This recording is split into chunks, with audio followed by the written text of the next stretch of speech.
comunidade de irmãos e irmãs, palavras do nosso Senhor, registradas pelo evangelista Mateus, no capítulo 17, os versos de 1 a 9, na página 1345.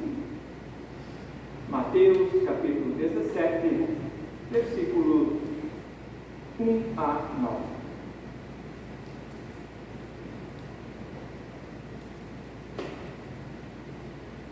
Seis dias depois, Jesus foi para o Monte Alto, levando consigo somente Pedro e os irmãos Tiago e João.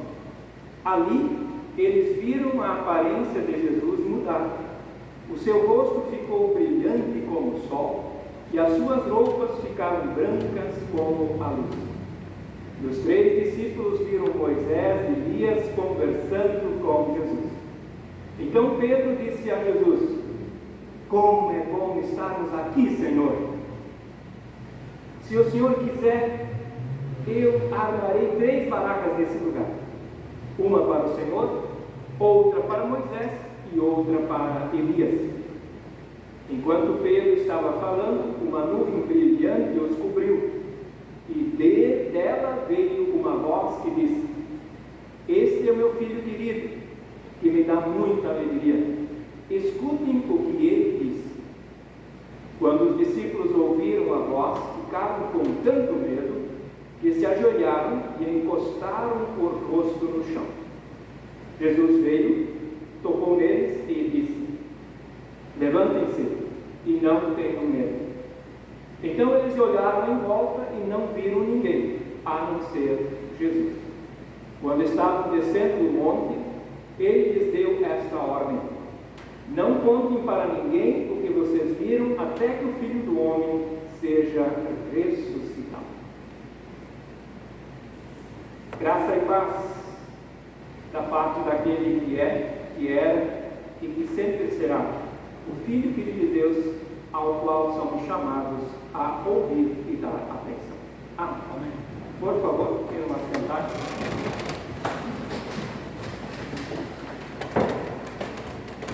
Estimada comunidade, nós seres humanos temos muitos desafios. E entre os grandes desafios desses dias, com certeza está manter o foco no que é mais importante, naquilo que nos é extremamente necessário. Quem de nós já não foi ao supermercado para comprar um alimento e voltou com 10 itens e não trouxe o que foi comprar? Quem de nós já não atravessou a faixa de segurança sem olhar como é que estava andando, porque o foco estava no celular?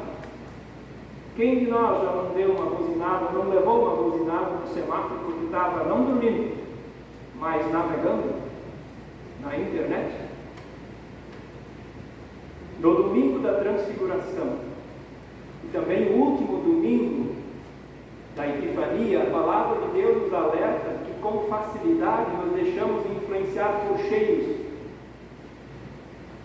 Quem trabalha aqui conosco na secretaria sabe muito bem que quando a gente chega de manhã, um pouco mais tarde, 9 horas, a gente já tem vontade de almoçar. De tanto restaurante que tem ao redor, já sempre tem cheiro de churrasco. Como é que trabalha com cheiro de churrasco? Todos os dias.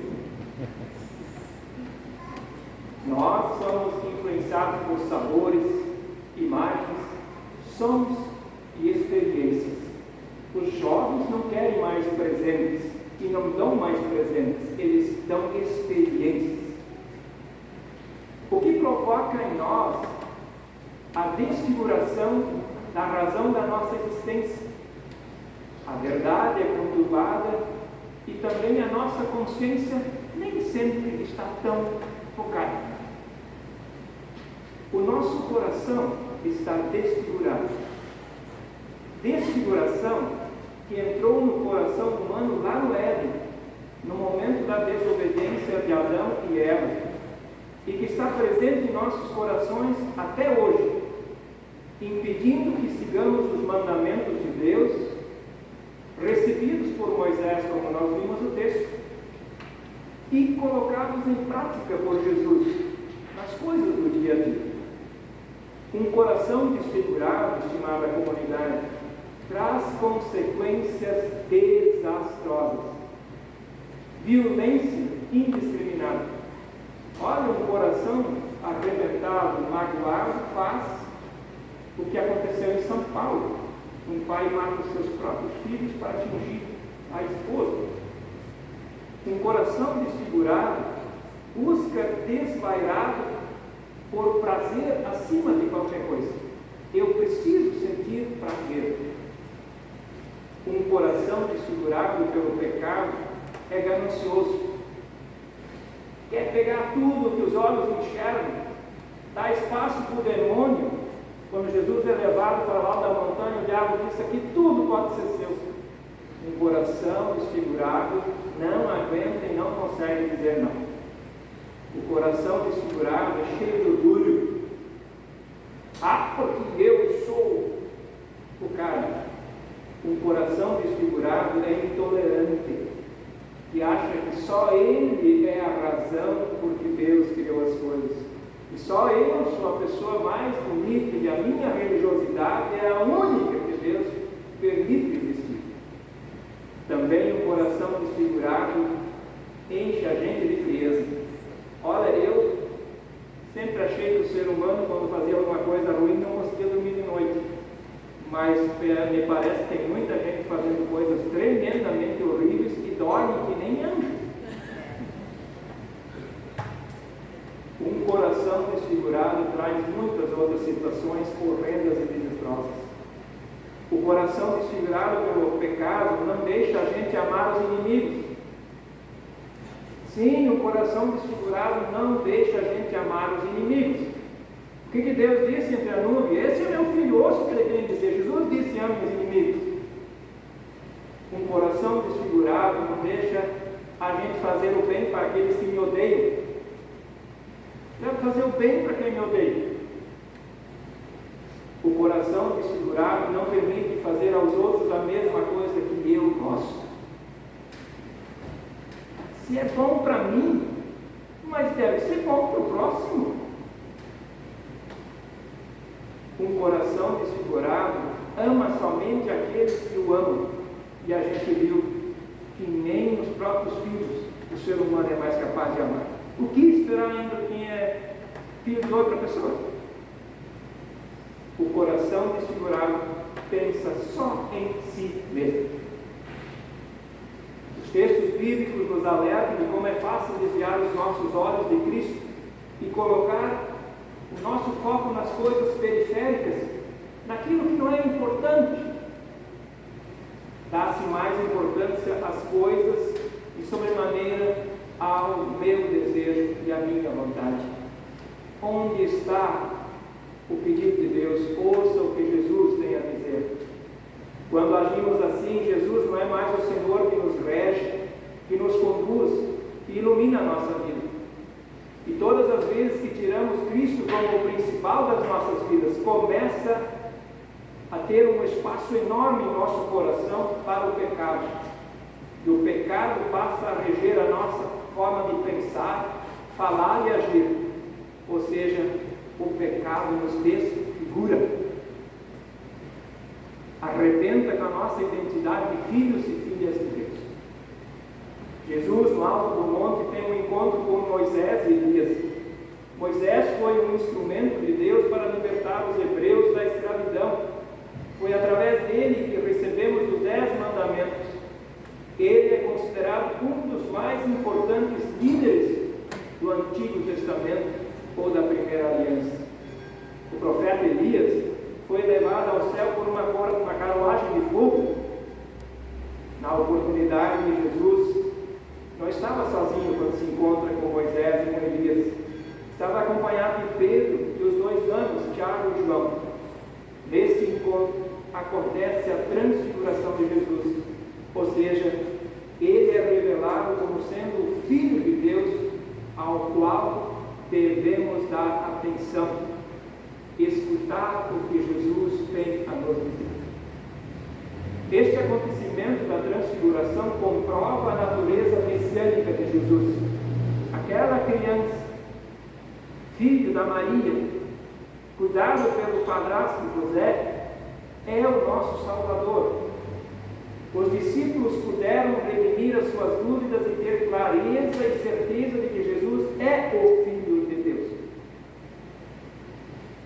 E Pedro diz: nós vimos pelos olhos dos nossos antepassados como ele de fato se apresentou. Jesus é aquele que nós podemos seguir, e Jesus sempre vai na nossa frente.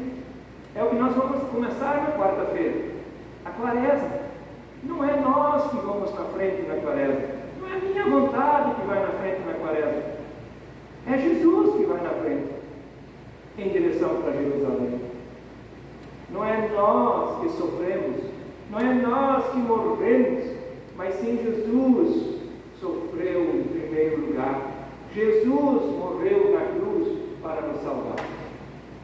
Amados e amadas, Pedro, ao estar com Cristo, Moisés e Elias, exclamou: Mestre, como é bom estarmos aqui. Por que ele diz isso? Pedro enxerga algo tão maravilhoso. Ele tem um privilégio tão grande e uma alegria que nenhum de nós pode ter, a não ser em fé crer que pelos olhos deles nós podemos ver Jesus. Essa expressão é testemunho de quem tem o centro da sua vida em Jesus Cristo, o Filho de Deus, o Messias, o Redentor de nossos pecados. Contudo, estimada comunidade, o estar com Deus, o estar na presença com grandes lideranças, não serve para a estagnação, não deve servir para desfigurar a nossa missão. Como igreja é necessário avançar. O convite é para a gente descer o monte, não falar nada enquanto que Jesus não tivesse ressuscitado, era a ordem naquele dia. Poxa, mas Jesus já ressuscitou faz 2000 anos, quase 2000 anos. O que ainda estamos esperando para a gente poder anunciar com toda leveza, para podermos viver de forma nova, diferente, amando o inimigo, querendo o bem de quem nos odeia, respeitando e cuidando da maravilhosa criação que é o tema desse ano da nossa igreja? Será então que a desfiguração do nosso coração dará lugar à transformação da nossa vida, quando a gente der atenção para Jesus, quando nós colocarmos Cristo no centro, aí o pecado será redimido, diminuído. O objetivo e o sentido de nós sermos pessoas cristãs e comunidade está quando olharmos e ouvirmos Jesus e tentarmos reproduzir com nossas limitações aquilo que Ele nos ensinou. Que Deus nos ajude a colocar o foco em Jesus. Quaresma sempre fomos orientados a falar menos, subir na árvore, não ir no baile, não comer carne, e um monte de coisinhas. Isso é foco demais em nós. Foco demais em nós. Vamos focar em Jesus. Jesus pediu para caminharmos com Ele no sofrimento, na morte, para termos novamente a graça da ressurreição. Amada comunidade, que Deus nos ajude a focar em Jesus. Ele é o Senhor e Salvador. Foi revelado nesta manhã. Está claro. Vamos dar-lhe atenção. Vamos ouvir com zelo o que Jesus tem a dizer. E não vamos ficar apenas no deleite pessoal. E eu fico feliz, me considero alguém muito importante que eu tive no culto hoje de manhã. Mas lá fora na rua eu continuo desfocado, cuidando só da minha vontade, passando por cima de todas que estão ao meu redor. Vamos dar atenção a Jesus e divulgá-lo até os confins da terra, porque Jesus é o Filho de Deus, o ressuscitado, o qual devemos anunciar com palavras e com ações. Que Deus nos abençoe e nos guarde no caminhar dos 40 dias do tempo da Quaresma, e que a gente possa de novo redescobrir e encontrar o túmulo vazio, porque Jesus é o Filho de Deus que veio nos dar a salvação.